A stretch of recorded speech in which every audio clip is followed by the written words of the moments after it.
Enviostuplata.com.be, la tarifa más baja y en el menor tiempo. Los sube y baja de la economía y la política.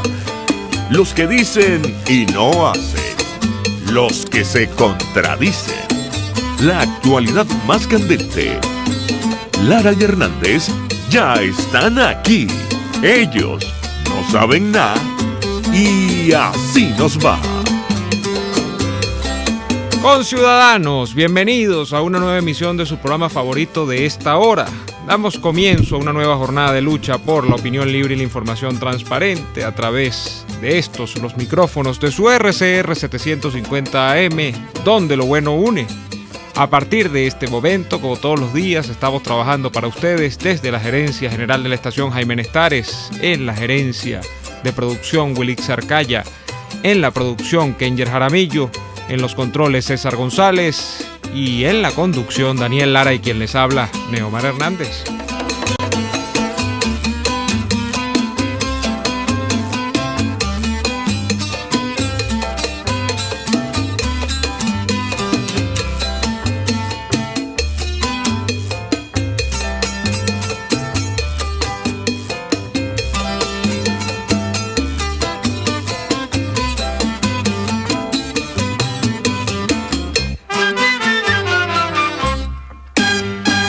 De igual modo, saludamos a quienes ya nos sintonizan a través de www.rcr.tv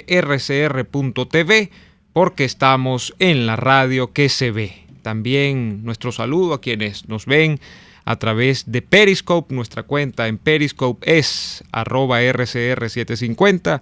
Quienes nos ven a través de Venezolanos por la Información, BPI, y quienes lo hacen también a través de lacabilla.com.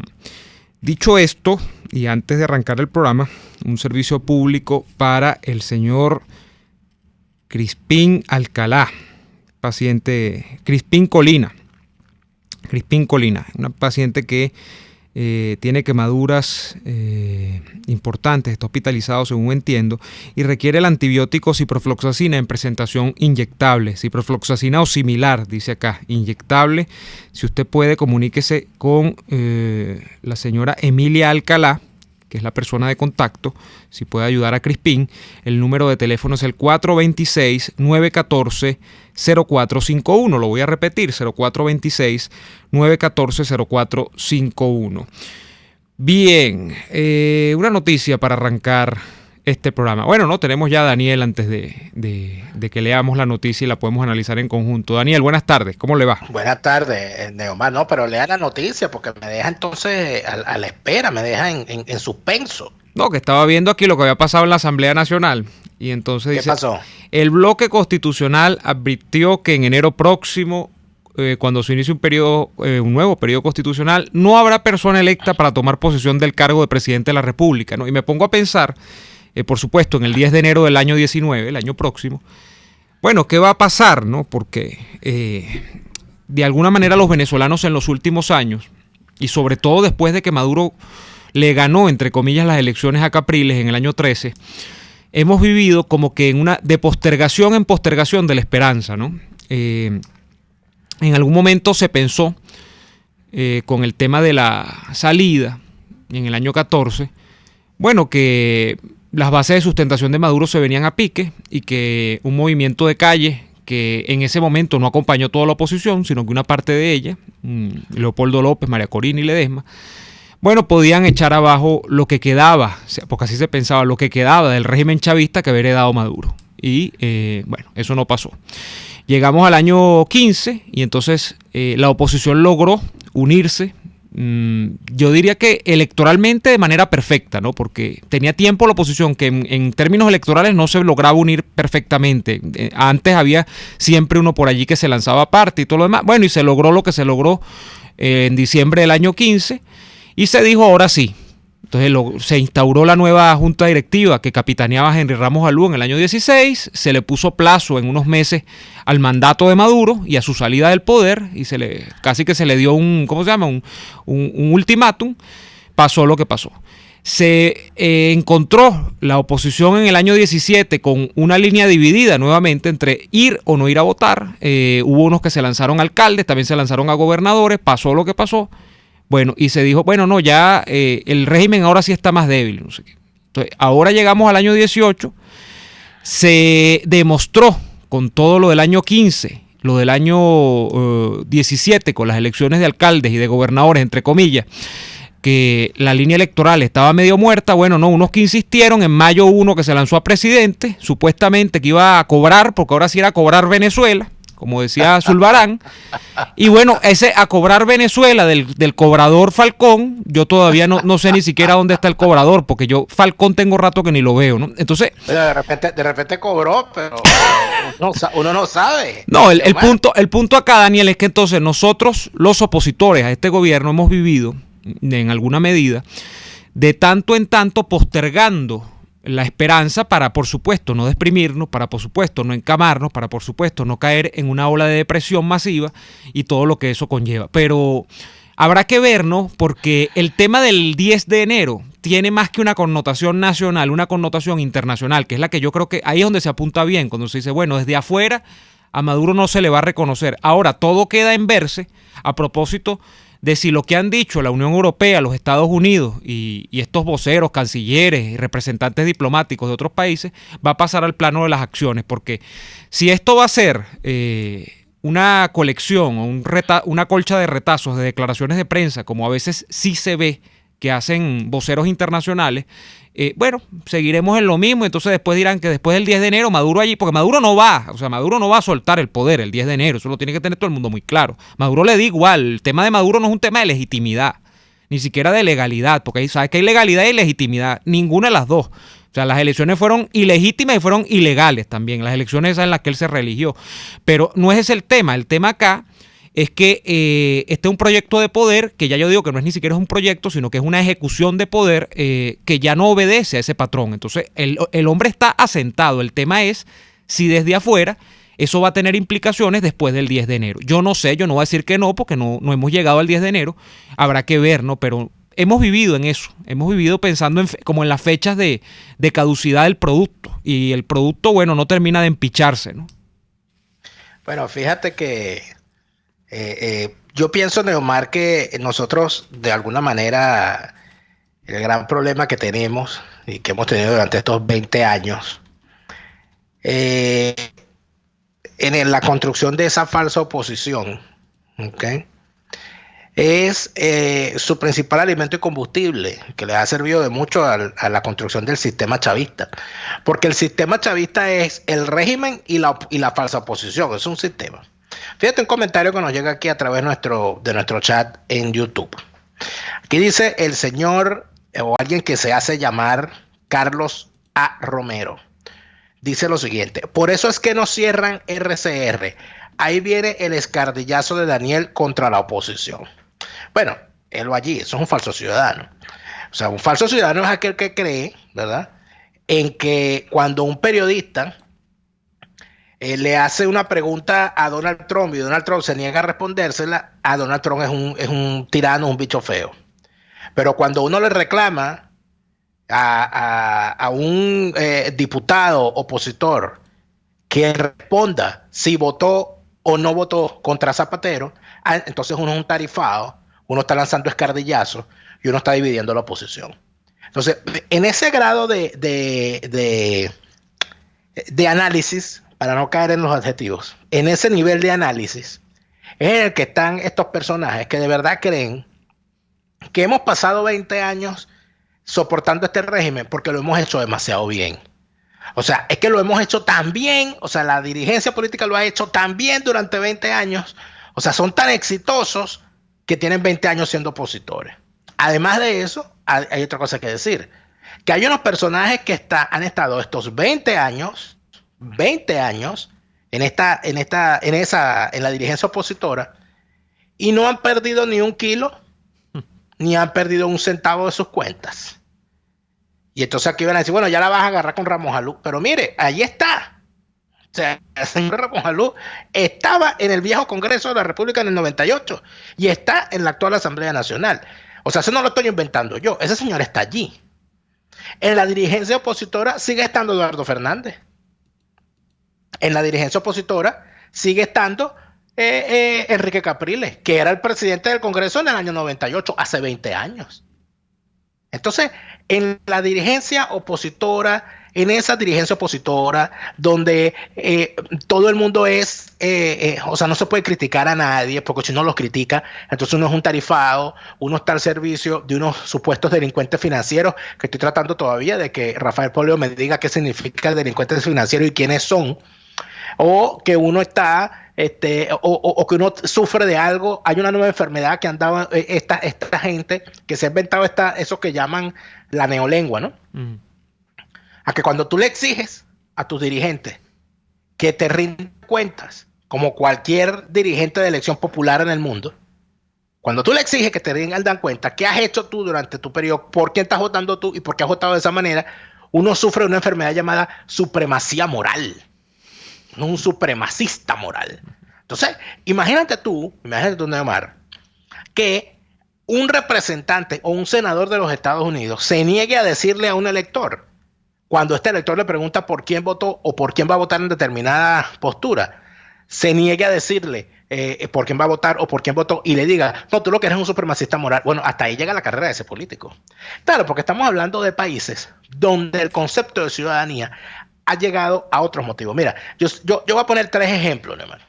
3 ejemplos claros para sentar diferencia.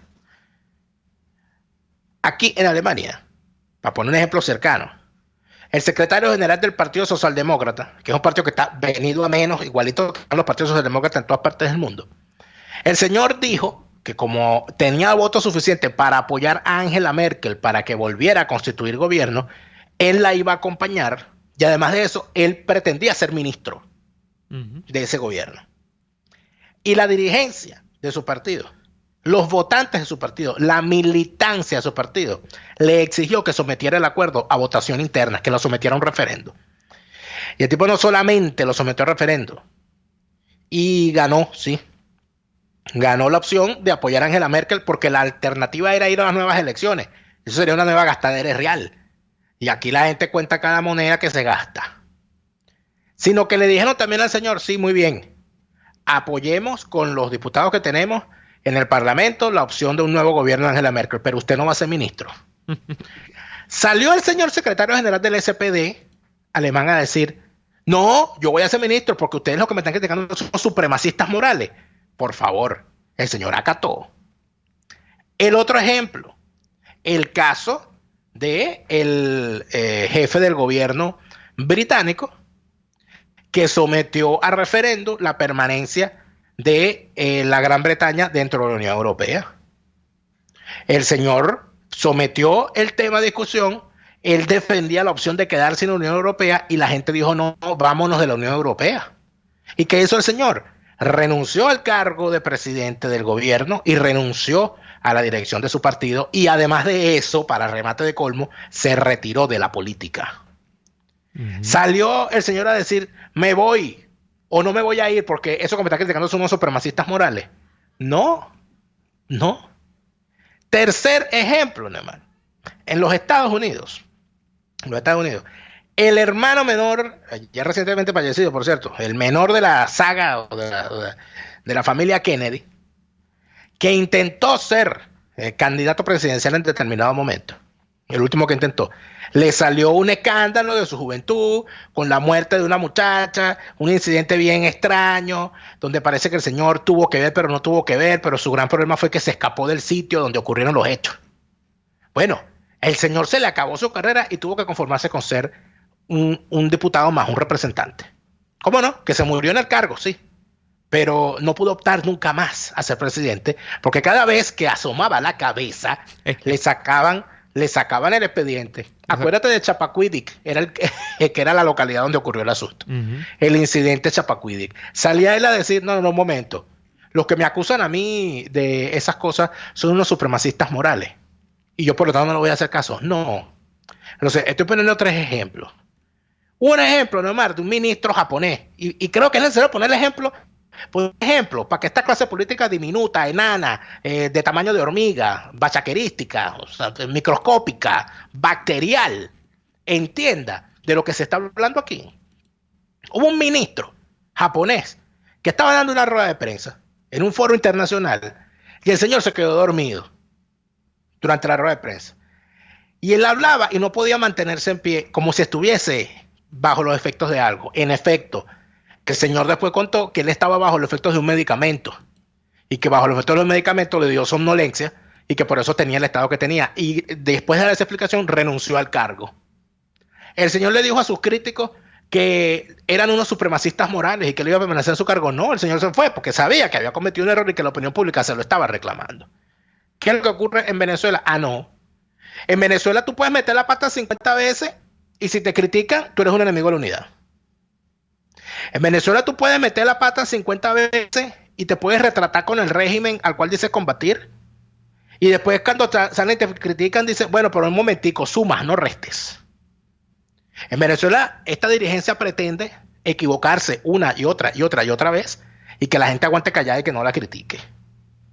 Entonces, ¿dónde está el rol del ciudadano? En callarse y aplaudir. Es decir, que la oposición o esa falsa oposición lo que quiere son unas focas, como las tiene el chavismo. Y así, de aplauso en aplauso, en medio de una tronada, como dice aquel famoso diálogo, para mí uno de los diálogos más interesantes que tiene la saga de la Guerra de las Galaxias.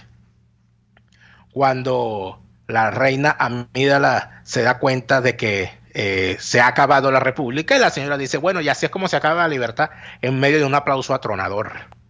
Bueno, así parece que pretende esta gente hacer con Venezuela, que ellos destruyan el país, que sigan viviendo del dinero de los financistas, mientras ellos acusan a los demás de ser financiados. Pues te voy a echar un cuento, Neymar. No, pero el cuento me lo va a echar después porque tenemos que ir al corte, Daniel. ¿No vamos al corte? No, bueno, te lo guardo para después, Neymar, pero me acuerda, ¿oíste? Bueno, después de esto vamos con el cuento de Daniel Lara. Vamos al corte comercial y ya venimos con más de Y Así Nos Va. Usted escucha Y Así Nos Va con Daniel Lara y Neomar Hernández, solo por RCR 750 AM. Puedes seguirnos en nuestras redes sociales. En Twitter, @RCR750, la radio que se ve. Les damos la más cordial bienvenida al vuelo número 2523. Tokio, Los Roques, Nueva York, Margarita, Los Ángeles, La Tortuga, Londres, París. En Tripping tenemos las mejores tarifas en paquetes de viajes nacionales e internacionales, hospedaje, alquiler de vehículos, viajes en crucero y mucho más. Pregúntanos por el 0212-943-0812 o por reservaciones @trippingbe.com. Síguenos en @trippingpisobe, Tripping con doble P. Tripping Venezuela, más que viajes, ofrecemos experiencias. ¿Te imaginas que alguien una las dos cosas que más te gustan solo para complacerte? Eso es lo que Il Sapore della Nonna hizo con la Ran Ran Burger. Una pizza rellena con 500 gramos de carne, rodajas de tomate, queso, jamón y tocineta. La unión perfecta de una pizza y una hamburguesa. Con la Ran Ran Burger, Il Sapore della Nonna te da lo mejor de dos mundos, sin perder ese sabor característico de cada uno.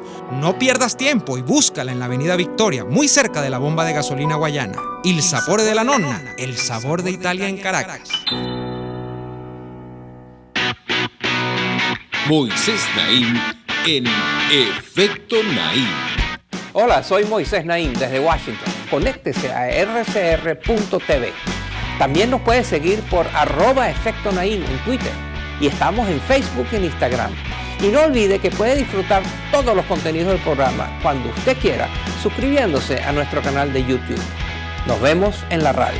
Los miércoles y viernes a las 7 de la noche. Solo por RCR 750 AM.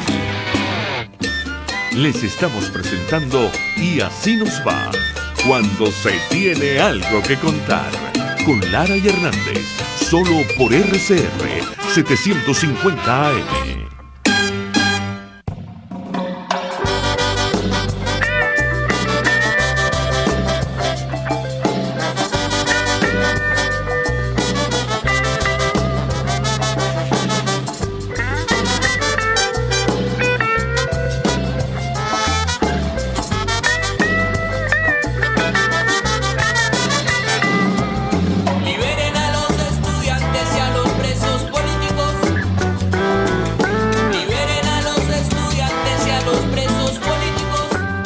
La semana pasada hablábamos de un caso de un primer teniente de la Fuerza Armada Nacional Bolivariana. Hoy hablamos de otro caso de un primer teniente también de la Fuerza Armada Nacional Bolivariana, en este caso de Luis Alejandro Mogollón Velázquez, quien desde diciembre del año pasado está solicitando atención médica y esta atención médica reiteradamente le ha sido negada.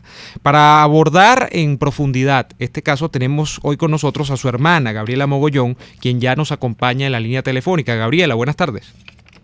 Hola, buenas tardes.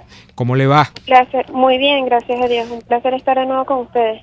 Gabriela, quisiera que nos recordara cómo fue detenido su hermano, el teniente Luis Mogollón, y de qué es lo que se le acusa, más allá de eso genérico, que es lo que he visto por allí, lo que hemos podido indagar, que es que está vinculado o estuvo vinculado al general Ángel Vivas, como si esto fuese algo además que fuese negativo, ¿no? Recuérdenos eso, por favor. Bueno, en fecha del 30 de marzo del 2017, por la Dirección General de... Gabriela, vamos a retomar, a llamarla nuevamente, pues tenemos un problema allí con el audio de retorno. Sí, efectivamente nos decía que el 30 de marzo del año pasado fue detenido Luis Mogollón, y desde el 14 de diciembre ellos están solicitando atención médica y una cantidad de padecimientos de salud que tiene el primer teniente, y que además veo que se han visto agravados. Yo no recuerdo si el caso, y eso es lo que quisiera preguntarle, ¿ya tenemos nuevamente a Gabriel en la línea? No, quisiera preguntarle, porque estoy leyendo, Daniel, que este de primer teniente sufrió una caída, por decirlo de alguna manera, estando en custodia de las autoridades del Estado venezolano. Sí, porque resulta ser que la gente que cae en manos del régimen, ¿verdad?, accidentalmente se cae. Ajá, tenemos de vuelta a Gabriela Mogollón con nosotros. Gabriela, nos estaba diciendo que el 30 de marzo del año pasado fue detenido su hermano. Recapitulemos.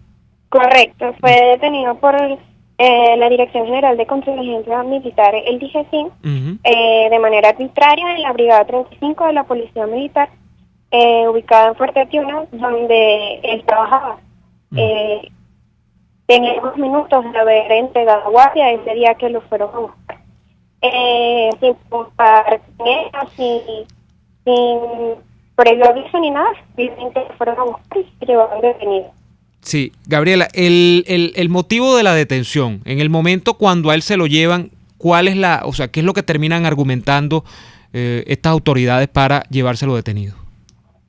No, bueno, a él se lo llevan diciéndole que van a hacer unas presuntas averiguaciones a su persona, pues, pero no le dan mayor información de por el que se lo estaban llevando. Él se lo llevan hacia DIGESIM, donde él dura 9 días esposado ahí a una silla, recibiendo tratos crueles y grandes torturas para sacarle algún tipo de información que ellos querían que él les dijera. Más él no tenía nada que decirles. Pues. Ahí lo tuvieron 9 días, exactamente, y fue donde decidieron trasladarlo a Ramo Verde, sin ninguna prueba, sin nada en específico, nada en físico que pudiera involucrarlo a él con el general Ángel Vivas, o con lo que ellos querían presuntamente hacer creer al mundo que él está vinculado. Pues. Gabriela, entiendo. Ahora, Gabriela, hay un dato que tenemos dentro de nuestros apuntes con respecto al caso de tu hermano, y es que a tu hermano supuestamente también se le involucra en una presunta fuga de Ramo Verde, y que a finales del año 2017 habría sido lanzado desde un vehículo. ¿Qué información tenemos sobre eso? Correcto.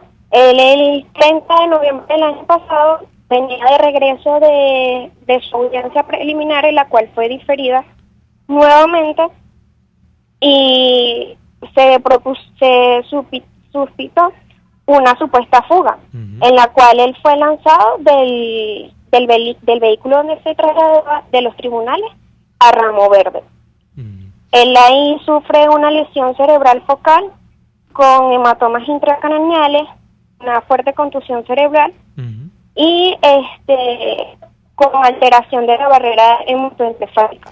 Gabriela, desde el 30 de noviembre que ocurrió esto, y tú estás diciendo que tu hermano, recuerdo haberlo leído en las noticias en su momento, que había en el traslado a tribunales, lo lanzaron del vehículo, esto es lo que denuncian ustedes. Desde ese momento entiendo que tu hermano no ha recibido ninguna placa de rayos X, ninguna resonancia magnética, no se le ha permitido hacer ningún examen médico, que es lo mínimo frente a este grave hecho que ustedes están denunciando. Es lo que entiendo que ha pasado. Nada, absolutamente nada permitido. Se le ha solicitado a las diferentes instancias pertinentes y todo se le ha sido negado. Incluso él ha presentado diferentes síntomas de las cuales él necesita una tomografía, un encefalograma, un rayos X, y no se le ha sido permitido. Todo es denegado, sin darnos una respuesta firme de por qué ellos le niegan el derecho a que él sea atendido por un buen médico. Sí. Claro. Ahora, finalmente, Gabriela, ¿qué ustedes han podido ver a tu hermano, a Luis Alejandro? O sea, ¿cómo ha sido el tema de tener acceso a la visita, del acceso a sus abogados, etcétera, de la cuestión de su alimentación? ¿Hay alguna noticia con respecto a eso? Bueno, nosotros hemos tenido acceso a él, pero los fines de semana, como cualquier visita a los reclusos de Ramo Verde. Sin embargo, su alimentación no ha sido muy buena porque debido al traumatismo que sufrió, ha padecido desde entonces mucha nutrición y pérdida del apetito, por ende está muy delgado y perdimos a Gabriela, pero caramba, la comunicación hoy está difícil hoy, Daniel. En todo caso, debemos decir lo siguiente, que son datos aportados por el equipo que le da apoyo a los casos de los distintos presos políticos. El primer teniente Luis Alejandro Mogollón no solamente tiene el tema de haber sido lanzado desde un vehículo estando en custodia, porque estos horrores están ocurriendo en esta Venezuela, sino que además de eso está padeciendo de un linfoma non-Hodgkin que debe ser debidamente tratado y ni siquiera se le ha permitido acudir a un médico. Él padece una serie de situaciones difíciles, los dolores ustedes se imaginarán de la gravedad, y por supuesto todo esto ha conllevado a un deterioro progresivo de su salud. Estamos hablando de una persona disminuida física, mentalmente y por supuesto con todo lo que esto significa también para su ánimo. Y el tema aquí es que lo que debe ocurrir con el primer teniente Luis Alejandro Mogollón es que él tiene que ser trasladado a un hospital, que debe ser atendido con prontitud. Y el tema aquí va entonces más allá de lo jurídico, porque si vamos a lo jurídico deberíamos decir que el señor ni siquiera ha tenido un juicio justo, ni siquiera ha podido defenderse. Pero si vamos también a lo justo, debemos decir que podemos separar lo jurídico de lo lógico y de lo médico. El señor está en una condición médica en la que debe ser atendido. Y yo no entiendo por qué, bueno, sí entiendo, porque hay cosas que quedan aquí perfectamente claras, pero pareciera que hay algunas personas que no entienden allí dentro de ese régimen lo pequeñito que es el mundo. Mire, si ustedes supieran lo pequeñito que es el mundo cuando usted cae en desgracia. Yo no le quiero a usted ni contar lo pequeñito que es el mundo cuando usted cae en desgracia. Yo no le quiero ni contar a esos médicos que andan por allí avalando este tipo de situaciones. Lo pequeñito que se les va a poner el mundo cuando ustedes vayan por allí a decir que ahora ustedes y que son perseguidos por la justicia. Fíjate, no le quiero ni contar, ¿sabes?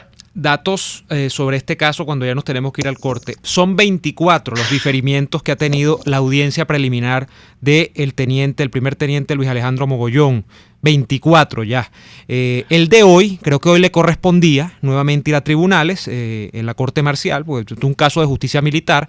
Y el de hoy, nada más y nada menos, para que se lleven un retrato de la situación. Bueno, el teniente hoy tuvo desmayo en tribunales y la solicitud de la defensa, que es esa prioritaria que tú has enunciado, Daniel, es traslado por lo menos al hospital militar. Bueno, esto ha sido negado reiteradamente, tanto por tribunales, por las autoridades, por todas las partes que son atinentes a este caso. Vamos a ir a la pausa comercial y volvemos con más de su programa favorito de esta hora. RCR les está presentando a Lara y Hernández en Y Así Nos Va. por su 750 AM. Puede seguir nuestra programación a través de rcr.tv, la radio que se ve. Después del programa siempre me provoca un dulce. ¿Qué mejor que matar el antojo con un rico helado de Il Cuore di Gelato, los maestros del helado artesanal italiano?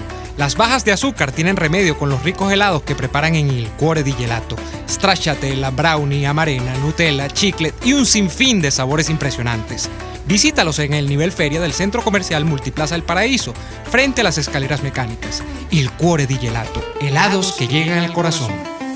¿Estás buscando una empresa seria y confiable para enviar tus compras desde los Estados Unidos a Venezuela? Te la tenemos. Tuplata.com.be es la solución. Ropa, insumos, repuestos para tu vehículo, equipos electrónicos y un largo etcétera. Sin complicaciones. Compra lo que necesites y recíbelo en la puerta de tu casa. Puedes pagar en bolívares. Tuplata.com.be con sistema de rastreo del paquete a través de la web para que no le pierdas la pista. Contáctalos por el 0212-720-7343. Envíos tuplata.com.be. La tarifa más baja y en el menor tiempo.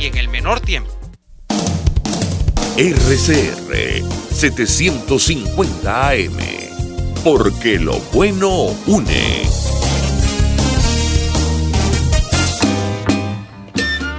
Estamos escuchando Y Así Nos Va con Nara y Hernández por RCR 750 AM. Estamos de vuelta en Y Así Nos Va, y pasado el tema del caso del teniente Luis Alejandro Mogollón, Daniel, tú habías enunciado al principio del programa que querías compartir algo más con nosotros. ¿Tú te acuerdas, Neomar Hernández, del caso de Enrique Franceschi? Del caso del alcalde de un municipio del estado Sucre, Río Caribe. Del municipio de Arismendi del estado Sucre. Sí. Enrique Franceschi. ¿De qué partido era militante él? ¿Tú te acuerdas? De Acción Democrática. ¿Y tú te acuerdas cuántos años tenía él cuando llegó alcalde? Muchacho, tendría 30 y algo, 34 años. 27 años. No puede ser, imagínate tú cómo se ha ido el tiempo. 27 años tenía Enrique Franceschi cuando fue electo en las elecciones del 2013 alcalde del municipio de Arismendi del estado Sucre. A Enrique Franceschi lo asesinaron a puñaladas dentro de su propia casa. En un caso bastante parecido al que unos meses después se viviera en el tema de Robert Serra, que sin que hubiese violación de las cerraduras entraron a su casa y el señor apareció apuñalado. Como cualquier persona medianamente informada sabrá, es, sobre todo en Venezuela, si ya es difícil que se sepa, que se puede investigar el caso de una persona que es asesinada a balazos, imagínese usted una persona asesinada a puñaladas. Bueno, el caso de Enrique Franceschi quedó allí. Nadie lo recuerda ya. Ni siquiera el partido en el que militaba habla del caso de Enrique Franceschi. Ni siquiera los diputados del estado del cual era Enrique Franceschi hablan del tema. Ni siquiera sus compañeros de la Juventud de Acción Democrática hablan del tema. Esos que andan por allí llamando a votar, los que llamaron a votar en las pasadas elecciones, ¿no se acuerdan que Enrique Franceschi fue asesinado? Ese caso quedó allí. Como no se acuerdan ya del caso del concejal Albán, ni del concejal Carlos García. O sea, aquí las cosas se van olvidando poco a poco. ¿Y por qué traigo a colación el tema del alcalde Enrique Franceschi? Porque cuando recibí una denuncia que hace un ciudadano miembro, dirigente político del partido de María Corina Machado, el partido 20 Venezuela en el estado Sucre, que acusa al diputado de Acción Democrática electo por el estado Sucre, Robert Alcalá, de haberlo amenazado con una pistola, por haberlo criticado, por haber votado a favor de Zapatero. Para empezar, que me parece una denuncia gravísima, ¿no? Pero además de eso, creo que da una idea de cómo están las cosas en Venezuela. Y de cómo están las cosas en particular en el estado Sucre. Porque el estado Sucre es un estado tomado por el narcotráfico, y no de ahorita, desde hace bastante tiempo. Y de eso saben todos los que han pasado por la gobernación de ese estado, de Ramón Martínez en adelante.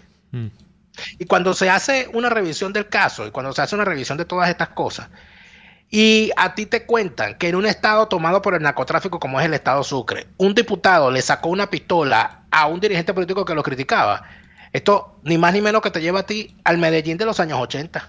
Sí. Entonces, ¿para dónde vamos con todo esto? Cuando nosotros revisamos estas cosas, que un diputado de la supuesta oposición, un diputado de la falsa oposición, le saca una pistola a un dirigente de un partido opositor a él, que lo está criticando por el voto que ha hecho, Entonces volvemos a lo que tenemos tiempo diciendo. Bueno, que Venezuela lamentablemente hoy es lo que hubiese sido Colombia si Pablo Escobar seguía en la política. Tú sabes que pensar... Esas cosas, Neomari, discúlpame que ya te doy la palabra, no pueden pasar bajo la mesa, porque son unas señales gravísimas de el avance de la impunidad, el avance del crimen y de cómo se ha metido hasta lo más profundo del esqueleto de la clase política nacional los rumbos y las maneras amponiles. Entonces ya aquí no tenemos... Antes se decía que los jefes de partido eran caudillos. Al paso que vamos tendremos que decir que los jefes de partido son pranes, Neomar.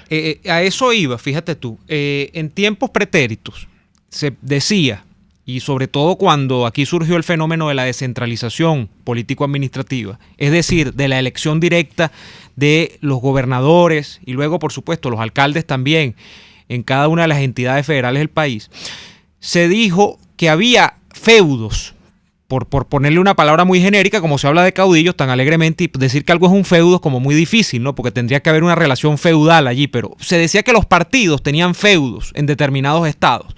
Por ejemplo, caso más emblemático, se decía que Acción Democrática manejaba tenía muchas simpatías en el oriente del país, manejaba Monagas, y tienen que ustedes que pensar en Guillermo Cal, por ejemplo, manejaba el estado Nueva Esparta con Morel Rodríguez, manejaba Anzoátegui a través de distintos gobernadores, Otto Padrón, Denis Balsa, una cantidad, Bolívar en algún momento también, que eso se rompió un poco después con la causa R. Así había... Sucre también. Sucre también era muy, muy fuerte Acción Democrática. De hecho, Acción Democrática en Sucre era tan grande que era el único estado que tenía 2 seccionales y todavía las mantiene. Tiene una seccional en Cumaná y otra en Carupa, ¿no era? No recuerdo ahora yo. Sí, en Carupa no. Bueno, pero el tema era que Copey era hacia el otro lado. Copey manejaba, por ejemplo, los Andes venezolanos. Copey era muy fuerte en el Táchira. En Mérida no tanto, pero sí, el Táchira era un feudo de Copey, se decía. En el Zulia tuvo buena presencia Copey también en una época, aunque también la tuvo Acción Democrática. El MAS, que era el tercero en discordia en algún momento, manejó muchísimo la política en Aragua. El MAS tenía un manejo de Aragua a través de Carlos Tablante, de Didalco Bolívar luego, bueno, impresionante. Y entonces se decía que había jefes políticos que de alguna manera tenían espacios ganados, pero casi que de calle en cada estado del país y por consiguiente los partidos en los que ellos militaban. Bueno, eso era en la época en la que uno podía decir que esta disputa era meramente electoral, salvo excepciones, Daniel. Voy al estado Bolívar. En Bolívar siempre hubo, sobre todo con el tema de la minería, el tema de las industrias básicas, bueno, el tema sindical. Y allí sí hubo escándalos de cómo Acción Democrática apaleaba a los movimientos de izquierda, apaleaba, y de eso sabe Andrés Velázquez, a los integrantes de la causa R, los famosos cuentos de no me acuerdo, el que le decían el chino, no recuerdo bien cómo era que le decían a aquel que era sindicalista de Acción Democrática, pero bueno. El chino. Bueno, eran los escándalos en el estado Bolívar. Ahora, cuando tú te vienes a tiempo presente, Daniel, la circunstancia cambia totalmente. Lo que no ha cambiado es el modo de actuar de los políticos de estos partidos. Porque lo que ocurre actualmente es que tú te vas a conseguir de que este no es un fenómeno que está circunscrito solamente al estado Bolívar, como denuncia Américo de Gracia, con el tema inclusive que ha escalado más y ya es un tema donde tienes metido hasta a la guerrilla colombiana y a componentes del extremismo islámico, como él ha dicho. Te vas a Amazonas y es el mismo tema. Te vas a Apure y es el mismo tema. Te vienes hacia la región centro-norte costera del país y te vas a tu estado Vargas, Daniel, y el tema portuario y las aduanas y todo lo que eso implica, y es otro tema. Te vas a Sucre y es otro tema. Te vas nuevamente al estado Aragua, que antes era un tema que decían, bueno, es la izquierda se apoderó con el MAS del estado Aragua. Y eso no es un tema ideológico. El estado Aragua ahora tiene dentro de sí, dentro de sus confines, tiene a los llamados trenes del Amponato, que son una especie de megabandas, que es un fenómeno contemporáneo que convive con el chavismo. Porque es que acuérdate que aquí empezó el gran tema de las megabandas. Eso no existía. No, eso fue de finales del gobierno de Caldera, principios del gobierno de Chávez, que eran unas grandes organizaciones amponiles, organizadas, crimen organizado, que en determinado momento se encargó de hacer agosto asaltando camiones blindados de remesas en efectivo. Y luego eso se fue transformando. Pero lo fundamental, Neomar, mira, sobre todo los que hemos vivido en barrio, había un lenguaje y una forma particular de comunicarse en los barrios venezolanos. Yo vivía en un barrio de clase media, porque parece que hay gente que no sabe que hay clase media que también vive en los barrios. Pero estudiaba en una escuela pública con gente que vivía en barrios mucho más difíciles, a los cuales yo iba, porque no era un pecado ir, y porque no era peligroso ir cuando era niño, cuando estaba en la escuela. Y había un lenguaje, había una forma de hablar, una forma particular de hablar. Y esa forma particular de hablar en los barrios llegaba a la cárcel. Porque evidentemente, para nadie es un secreto, que en las condiciones difíciles de los barrios era donde más se producía gente que terminaba en la cárcel. Ahora estamos viendo el fenómeno a la inversa. En vez de haber un lenguaje de los barrios que termina siendo el lenguaje de la cárcel, hay un lenguaje de la cárcel que ha salido ya conquistado, no digo yo los barrios, la calle de Venezuela. De tal manera que ahora se utilizan frases que la gente, así como la gente usa frases provenientes del béisbol, del fútbol o del hipismo sin darse cuenta, porque las frases se han popularizado. Por ejemplo, cuando la gente dice, bueno, eso es un problema que pica y se extiende. Bueno, eso viene del béisbol. Eso viene de la narración del béisbol cuando daban un batazo por el centro y la pelota se extendía, pica y se extiende. O cuando la gente dice, bueno, echó el balón afuera, es decir, está ganando tiempo, como en el fútbol. Bueno, hoy la gente es capaz de decir, bueno, le chocaron el carro a fulano. No, se molestó con él porque le chocó el carro. Se comió la luz. Se comió la luz, le chocó el carro, se comió la flecha. ¿Eso de dónde viene? Por no decir, se montó por el... No, todo lo demás. Eso de dónde viene. Eso viene de dentro de las cárceles. Entonces, la sociedad venezolana es una sociedad que no solamente perdió el control de las cárceles, de las cárceles comunes, sino que perdió incluso, que ya la cárcel tomó el control de la calle, Neomar. Y entonces resulta ser que ahora no solamente tomó el control de la calle, sino que estamos viendo que tomó el control de la política también. Pero porque ven acá, cuando tú tienes una ministra como Iris, la que es la encargada del tema carcelario, y le ves su forma de actuar, su forma de hablar, su forma de dirigir y su forma de presentarse públicamente, tú dices, bueno, pero esta señora está adentro o está afuera. O sea, uno no sabe qué se ha mimetizado entre los dos mundos, ¿no? No, porque es que ya la cosa capturó. Es decir, es una cuestión donde el lenguaje carcelario y la cultura carcelaria conquistó la sociedad venezolana. Yo lo comenté, Daniel, una vez. La mejor forma de percibir eso es irte del país una temporada. Yo me fui en una oportunidad, recuerdo, ya teníamos el programa. Yo me fui una vez a México, creo que fueron 15 días. Y yo, claro, uno se va una semana y la gente piensa que no. Uno se va una semana y entonces comienza a ver otra realidad y comienzan nuevos modos del habla, nuevos modos de ser. Y eso comienza tú a acostumbrarte, ¿no? Porque el ser humano es así, comienza a tratar de amoldarse al entorno en el que convive. Bueno, y yo volví de aquello, que era un viaje nada más que cortico, y cuando yo volví, yo fui a un juego de pelota en el universitario, y yo recuerdo, que yo lo conté aquí en el programa, yo sentía, yo me quedé estaba esperando unos amigos para comprar las entradas, estaba en la taquilla, y yo sentía la agresividad que había en la manera de hablar de todo el que me circundaba, que yo decía, bueno, pero es que aquí todo el mundo habla como si fuese malandro en esta cosa. Pero bueno, ese es un tema. Ahora, yo quiero concluir el punto del poder estadal, Daniel, en la actualidad. ¿Qué ocurre? Que cuando tú tienes toda esta circunstancia que nosotros en 10 minutos les venimos relatando sobre cómo se ha transformado el tema de las pugnas de poder en los estados del interior de la República, de un tema de que eran feudos de los partidos, porque o había temas ideológicos de por medio, como era en el Táchira, que era en el Táchira ustedes saben que si Venezuela es católica, el Táchira es más católico aún, más conservador, la gente de los Andes es más conservadora, y por eso Copey probablemente tenía una incidencia mayor allí, y que si el oriente venezolano... Se va a molestar contigo William Dávila, porque estás queriendo decir que él nunca gobernó en Mérida. No, él fue importante en Mérida también.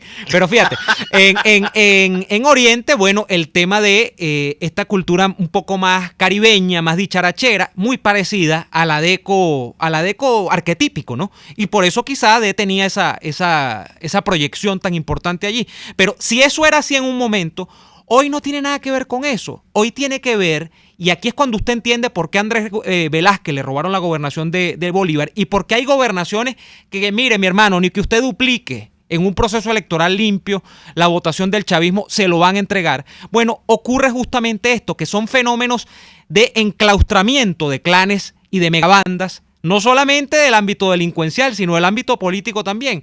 Tú vas a ver esto en Aragua, lo vas a ver en Vargas, lo vas a ver en Bolívar, lo vas a ver en Amazonas, en Apure, porque estos estados se han convertido en espacios en los que convive la delincuencia de determinado sector. Hay una parte que tiene que ver, lamentablemente, con el narcotráfico. Hay otras que tienen que ver con el tema extractivo, es decir, los minerales, el oro, los diamantes, todo este tema. Hay otro que tiene que ver con el comercio, con la salida al mar, Daniel, y con los vuelos, con la salida.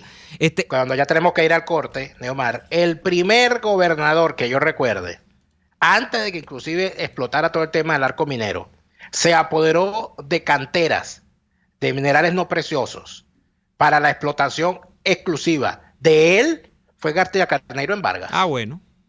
O sea que aquí, ¿de qué estamos hablando, pues? ¿De qué estamos hablando? Vamos a ir al corte comercial. Al regreso, la parte final de su programa favorito de esta hora. Escuchamos Y Así Nos Va con Lara y Hernández, porque la realidad no se tapa con un dedo. Solo por RCR 750 AM. Nueva York, Margarita, Los Ángeles, La Tortuga, Londres. En Tripping con P tenemos las mejores tarifas en paquetes de viajes nacionales e internacionales, hospedaje, alquiler de vehículos y viajes en crucero. Cotiza al WhatsApp 0424-124-7219 o por reservaciones @trippingbe.com. Síguenos en @trippingpisobe. Tripping con P. Tripping Venezuela, más que viajes, ofrecemos experiencias. La humanidad ha desarrollado grandes ideas, como esa mezcla de helado de mantecado con trozos de chocolate que los italianos bautizaron como stracciatella. En Il Cuore di Gelato ofrecen un helado de stracciatella excepcional, con cremoso mantecado y más trozos de delicioso chocolate que cualquier heladería. Un sueño helado hecho realidad. Compruébalo en el nivel feria del Centro Comercial Multiplaza El Paraíso, frente a las escaleras mecánicas. Il Cuore di Gelato, helados que llegan al corazón. ¿Te agarró la hora del almuerzo y quieres comerte algo sabroso? Te invitamos a visitar Il Sapore della Nonna y a probar su promoción en pastas. Las deliciosas plumitas con vegetales salteados, la rica pasta Napoli con albahaca, la espectacular pasta al pesto, la inmejorable pasta al filetto y muchas más. Una delicia. En Il Sapore della Nonna ahora tienen promoción en variedad de pastas. Pruébalas. Visítalos en la Avenida Victoria, muy cerca de la bomba de gasolina Guayana. Il Sapore della Nonna, el sabor de Italia en Caracas. Hay muchas empresas de courier, pero solo una con la que envías rápido, seguro y al mejor precio. En tuplata.com.be manejan tiempos récord. Despachando los viernes, recibes tu paquete a los 3 o 4 días, si el envío es aéreo, y a las 3 o 4 semanas, si es marítimo. Y si vives en el interior del país, no te preocupes. Tuplata.com.be tiene cobertura nacional. Entregan directo en Maracay, Valencia, Barquisimeto, Maracaibo, Puerto La Cruz, Puerto Ordaz y Maturín. Puedes pagar en bolívares. Envíos tuplata.com.be, la tarifa más baja y en el menor tiempo. Sintonícenos a través de Periscope, @RCR750, la radio que se ve. A las 6 de la tarde, la entrevista. Siempre damos la cara, exponemos nuestra opinión, duélale a quien le duela, y difundimos la voz del pueblo porque es la voz de Dios. A las 6 de la tarde, la entrevista. Soy Miguel Ángel Rodríguez y estoy contigo por RCR, porque lo bueno une.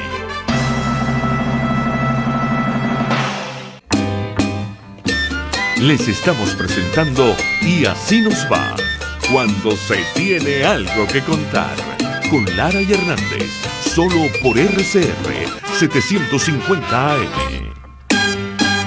De vuelta en Y Así Nos Va, vamos a leer los mensajes, Daniel. Vamos a leerlos. Aquí nos dice Plinio Cabrera a través de nuestro chat en YouTube. El 10 de enero nos van a mostrar de nuevo la película El Vacío de Poder. Uh-huh. Sí, eso es una cosa que estoy leyendo también en Twitter. Fíjate, alguien acá dice, entonces, este es un mensaje larguísimo, pero lo que logro leer porque estaba dividido en varias partes. Entonces, Neomar y Daniel, Julio Borges tenía la razón de no estar de acuerdo en firmar el acta o el acuerdo de República Dominicana llamando a esas elecciones. Sí, y yo lo dije en su momento. Yo dije, que por cierto, ni el propio Julio Borges dijo que lo que le iba a pasar le pasó por lo que le pasó. Desentraño el trabalenguas. A Julio Borges lo mandaron al exilio o se tuvo que ir del país porque se negó a firmar ese acuerdo, que era un acuerdo que básicamente comprometía a todo el ala de la oposición que se abstuvo en mayo reciente de participar en esas elecciones, y eso le valió el exilio. Yo dije, lo van a mandar al exilio, no va a poder volver al país porque fue una amenaza que le hicieron, y yo creo que hizo lo correcto. Y yo lo dije tanto en este programa como lo dije en Twitter. Y entonces lo reitero al oyente que me está recordando. O sea, ¿tú crees que Julio Borges hizo algo correcto? Ahí hizo lo correcto. Y lo reitero con todas sus letras, Daniel. Dilo, Bueno, otro programa claro, más de RCR. Si una persona se equivoca durante 20 años, la puede pegar alguna vez, ¿verdad? Bueno, dilo, otro programa más de RCR que todos los días se toma una hora para ellos dos tomarse. Aquí está un toma y toma, esto es una tomadera. El programa para hablar mal de la oposición, Rebeca Núñez. Saludos, besos, abrazos, Rebeca. Pero saludos a Rebeca Núñez, que es otra oyente que es capaz de pasar una hora escuchando un programa que no le gusta. Claro. Felicitaciones, Rebeca. Claro. Acabo de encender la radio para oír a la lumbrera de Naiguatá, Estado Vargas, entiéndase Daniel Lara. Bueno, te dicen lumbrera, tú no eres de Naiguatá, tú no eres de Naiguatá. ¿Quién es el que emite ese juicio? No se identifica. Bueno, evidentemente, porque todo el que a mí me conoce de verdad sabe que yo a Naiguatá voy. Bueno, iba. Y que bailaba y comía y bebía, pero que allá no la hacía. Ah, pero es que aquí está Rebeca, yo no había visto los mensajes antes, porque tenía tiempo que no abría el Dilo, entonces quise leer esto, tomar estos minutos para hacerlo. Aquí está Rebeca antes, diciendo que somos un par de más. Está inventándonos la más. Está bien. La señora como que es fan de Norquis Batista, ¿no? Sí.